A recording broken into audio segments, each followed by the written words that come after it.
అయితే మన ముఖ్యమంత్రి రేవంత్ అన్నకు సినిమాలోళ్లకు ఈ నడుమ శానా అవినాభావ సంబంధం పెరిగింది కదా పుష్ప సినిమాతోని. అయ్యో అల్లు అర్జును రేవంత్ అన్న స్టేజ్ మీద పేరు మర్చిపోయిండు. ఇక మర్చిపోయిన రెండొద్దులకో మూడొద్దులకో జైలుకు పోయిండు. సరే ఇక ఆ కథ మీకు ఎరుకున్నదే నాయే. అయితే మన రేవంత్ అన్న సినిమాలోతోని మాట ముచ్చట పెట్టిండోలా వాళ్ళకు కథ, స్క్రీన్ ప్లే, దర్శకత్వం పేరు మర్చిపోకుండా గిట్లా ఇవన్నీ నేర్పిండని అంటారు. మరి మనం కూడా చూద్దాం అసలు ఈ మీటింగ్ను పవన్ అన్న చూస్తే ఎంత ఫీల్ అవుతాడు.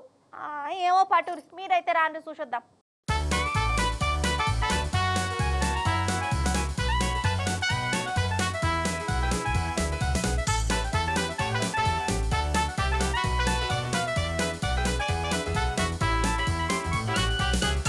అరే వా, చూసినవా రేవంత్ అన్న రాజసం. అసలు కాలు మీద కాలేసుకొని ఏమన్నా కూర్చున్నాడా?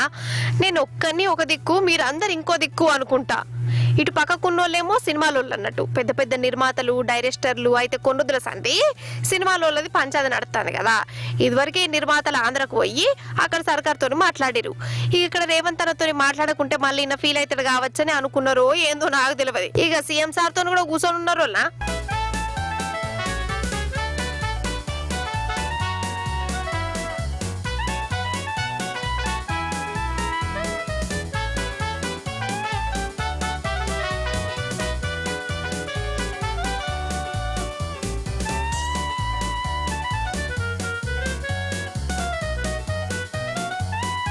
కానీ సారువారి సింహాసనం చూసినావా, మంచిగా పురుసత్తుగా అలగ్ సలగ్ సింహాసనం మీద కూర్చొని కాలు మీద కాలేసుకొని నవ్వుకుంటున్నాడు. ఇక ఇటు పక్క అటు పక్కకు చిన్న స్టూల్స్ ఉంటే కుర్చీలు వేసి అట్లా సినిమాలలో కూర్చోబెట్టారు. అమ్మ తోడు చెప్తున్నా, ఈ సీన్ చూస్తుంటే నాకు నవ్వే వస్తుందోలా. ఏవలేమనుకున్నా మంచిదే. రేవంత్ అన్న తనలాట చూస్తుంటే జాలి కూడా వస్తుంది. ఎందుకంటే రేవంత్ అన్న సీఎం అయినా కాంచెలి పాపం మీన పేరే మర్చిపోతురు కదా. చాలా మందికి యాదికే ఉంటలేదు.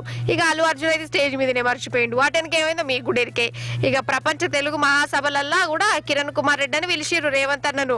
ఊర్లలో జనాలు అయితే మన సీఎం పేరు ఏంటిదే అంటే దిక్కులు చూస్తాన్లు. అందుకే కావచ్చు ఇట్లా సినిమాలు అందరినీ గుంపులో కూర్చోబెట్టి నేను ఒక్కనన్నా కాలు మీద కాలేసుకొని కూర్చుంటే నేనే సీఎం నన్ను ఈగనన్నా గుర్తిస్తారు కావచ్చు అని అనుకోవచ్చు.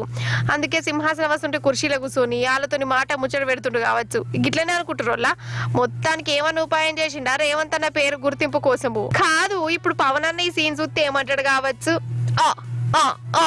మా సినిమా వాళ్ళ ముందు సింహాసనం మీద కూర్చుంటావా మిస్టర్ రేవంత్, మా నిర్మాతలకు చిన్న స్టూల్ ఇస్తావా అని అంటాడా?